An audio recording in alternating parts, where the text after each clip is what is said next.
Hi friends, Assalamu alaikum and welcome back to my channel. I am Sumaya from Sumi's Home Chef. இன்னைக்கு நம்ம சேனல்ல new year special recipe red velvet cake தான் பார்க்க போறோம். இந்த கேக்கோட weight பாத்தீங்கன்னா கிட்டத்தட்ட 2 கிலோ இருக்கும். சோ இப்போ இது எப்படி பண்றது என்னெல்லாம் தேவைங்கறத பார்க்கலாம் வாங்க. முதல்ல வந்து சுகரை பொடி பண்ணி எடுக்கிறதுக்கு 2 கப் சுகரை மிக்ஸி ஜார்ல போட்டு பொடி பண்ணி எடுத்து ஒரு ஓரமா வச்சுக்கலாங்க. அடுத்ததா கேக் பேட்டர் ரெடி பண்றதுக்கு ஒரு மிக்சிங் பவுல் எடுத்து அதுல வந்து 3 முட்டையை உடைச்சு விட்டுக்கலாம். முட்டையை மட்டும் லைட்டா முதல்ல நல்லா கலந்து விட்டுக்கலாம். எக் யாக்கும் ஒயிட் மிக்ஸ் ஆகிறது மாதிரி. அடுத்ததா இதுல நாம பவுடர் பண்ண சுகரை கொஞ்சம் கொஞ்சமா சேர்த்து இந்த மாதிரி கலந்து விட்டுக்கலாம். இப்போ பவுடர் பண்ண சுகர் எல்லாம் கம்ப்ளீட்டா சேர்த்தாச்சு பாருங்க. இந்த மாதிரி தான் இருக்கும். இப்போ இதில் ஆயில் சேர்க்க போகிறோம். எந்த வித ஃப்ளேவரும் இல்லாத ஆயில். நான் இங்கே வந்து ரிஃபைண்ட் ஆயில் யூஸ் பண்ணிக்கிறேன். இது வந்து ஒரு 1.5 கப் அளவுக்கு நாம் எடுத்துக்கலாம். இப்போ இதில் 1.5 கப் அளவுக்கு கட்டியான தயிர் சேர்த்துக்கலாங்க. இப்போ நாம் சேர்த்த தயிரையும் ஆயிலையும் நல்லா கலந்து விட்டுக்கலாம். இப்போ இது கூடவே ஃப்ளேவருக்காக 2 டீஸ்பூன் அளவுக்கு வெனிலா எசன்ஸ் சேர்த்து கலந்து விட்டுக்கலாம்.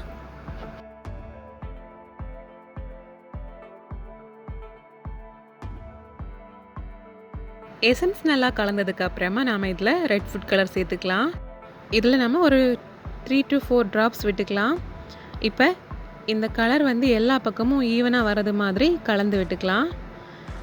இப்போ இதில் நாம் கொக்கோ பவுடர் பேக்கிங் பவுடர்லாம் சேர்க்க போகிறோம். ஸோ அதுக்கு வந்து ஒரு அரிப்பு எடுத்துக்கோங்க. இதில் வந்து நாம் 2 டேபிள் ஸ்பூன் அளவுக்கு கொக்கோ பவுடர், அதே மாதிரி 3 டீஸ்பூன் அளவுக்கு பேக்கிங் பவுடர் அண்ட் 1.5 டீஸ்பூன் மட்டும் பேக்கிங் சோடா சேர்த்துக்கலாம்.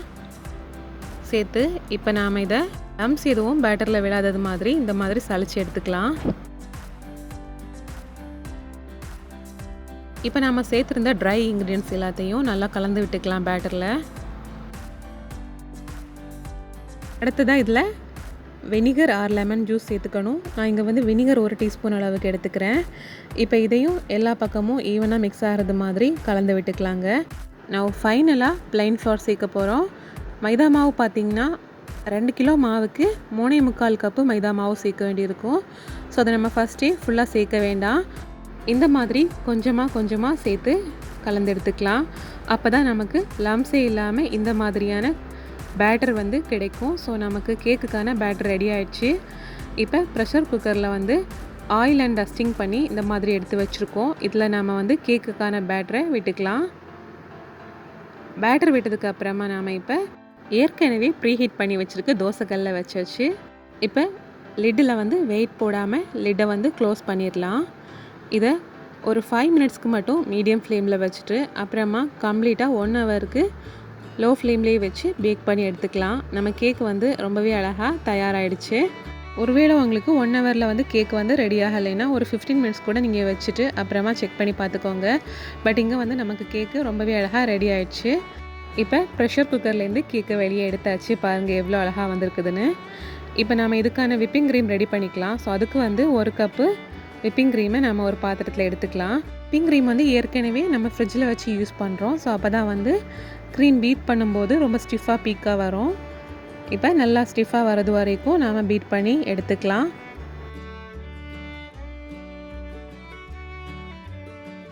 இப்போ கேக்குக்கான க்ரீமும் தயாராகிடுச்சு. அடுத்ததாக நாம் கேக்கில் இருந்து மேலே இருக்கக்கூடிய கொஞ்சம் போர்ஷனை மட்டுமே இந்த மாதிரி கட் பண்ணி எடுத்துடலாம்.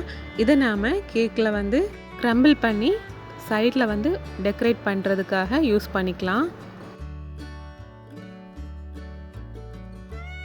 இந்த மாதிரி நம்ம எக்ஸ்ட்ராவாக இருக்கக்கூடிய போர்ஷன் எல்லாம் கம்ப்ளீட்டாக கட் பண்ணி லெவல் பண்ணியாச்சு. ஸோ மேலே இருக்கிற போர்ஷன் வந்து நம்ம டெக்கரேட் பண்ணுறதுக்காக யூஸ் பண்ண போகிறோம். இப்போ நான் வந்து கேக்கை வந்து 2 லேயராக கட் பண்ணி எடுத்துக்கிறேன்.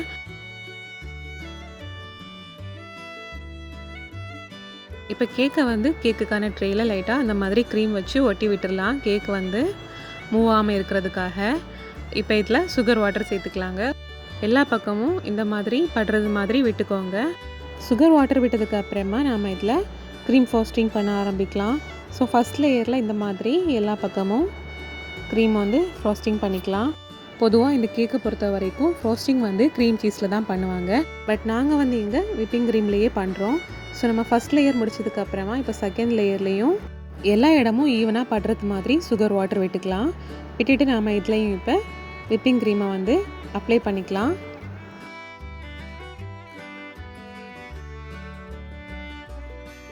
இப்போ இந்த க்ரீமை வச்சு ஓவரால் கேக்கோட சைடில் எல்லா பக்கமும் ஸ்ப்ரெட் பண்ணி விட்டுட்டு நம்ம டெக்கரேட் பண்ண ஆரம்பிக்கலாம்.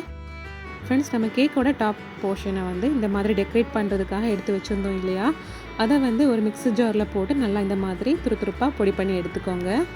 இப்போ இதை வச்சு நம்ம டெக்கரேட் பண்ண ஆரம்பிக்கலாம். ஸோ ஃபஸ்ட்டு கேக்கோட சைடெல்லாம் வந்து கம்ப்ளீட்டாக இந்த கேக் க்ரம்பில் வச்சு அப்ளை பண்ணி விட்டுடலாம். அண்ட் மேலே ஹார்ட் டிசைன் கொடுக்கறதுக்காக லைட்டாக ஒரு குச்சி வச்சு ஹார்ட் ஷேப்பில் வரைஞ்சிட்டு அப்புறமா அதை வந்து இந்த மாதிரி ஒரு ரவுண்ட் ஷேப் பவுல் வச்சு கவர் பண்ணிவிட்டேன், உள்ளாடி வந்து கேக் க்ரம்பிள் படாமல் இருக்கிறதுக்காக. இப்போ இந்த ரவுண்ட் ஷேப்பில் இருக்கக்கூடிய கண்டெய்னரை சுற்றி நாம் க்ரம்பில் வந்து ஈவனாக ஸ்ப்ரெட் பண்ணி விட்டுக்கலாம் இந்த மாதிரி. இப்போ கம்ப்ளீட்டாக நாம் வந்து எல்லா பக்கமும் க்ரம்பில் வந்து ஒட்டி விட்டாச்சு. ஸோ இப்போ சேஃபாக வந்து நடுவில் இருக்க கண்டெய்னரை வந்து இந்த மாதிரி எடுத்துடலாங்க. இப்போ நாம் நடுவில் வந்து சின்னதாக 2 ஹார்ட் வரைஞ்சிருக்கோம்ல, அந்த ஹார்ட்ஸில் மட்டும் படுறது மாதிரி கேக்கோட க்ரம்பில் வந்து போட்டு விட்டுடலாம். அப்படி இல்லைனா வந்து நீங்கள் கொஞ்சம் கேக்கில் வந்து ஹார்ட் ஷேப் மோல்டு இருக்குல்ல, அந்த மோல்டை வச்சு அந்த ஹார்ட் ஷேப்பில் கட் பண்ணி எடுத்துகிட்டு அதை கூட நீங்கள் வந்து இந்த மாதிரி கேக்கை மேலே வச்சுக்கலாம். பட் நான் இங்கே க்ரம்பில் வச்சு 2 ஹார்ட்டையும் ஃபில் பண்ணி விட்டுட்டேன்.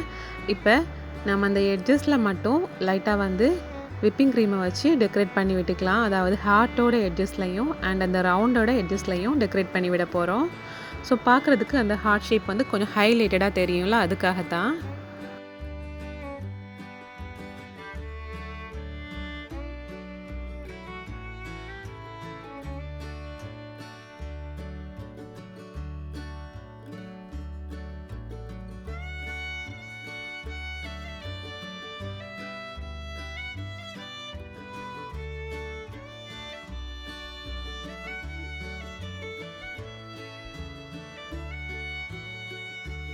அவ்வளோதான் ஃப்ரெண்ட்ஸ், நம்மளோட ஹார்ட் ஷேப் டெக்கரேஷனும் சக்ஸஸ்ஃபுல்லாக முடிஞ்சிடுச்சு. பார்க்கவே ரொம்ப அழகாக இருக்குல்ல. ஸோ ஃப்ரெண்ட்ஸ், நீங்களும் இந்த நியூ இயருக்கு மறக்காமல் ட்ரை பண்ணி பாருங்கள். அண்ட் இந்த வீடியோ பிடிச்சிருந்தனா வீடியோக்கு மறக்காமல் லைக் போடுங்க, ஷேர் பண்ணுங்கள், கமெண்ட் பண்ணுங்கள்.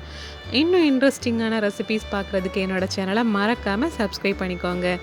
இந்த நாள் இனிய நாளாக அமையட்டும். தேங்க்யூ ஸோ மச் ஃபார் வாட்சிங்.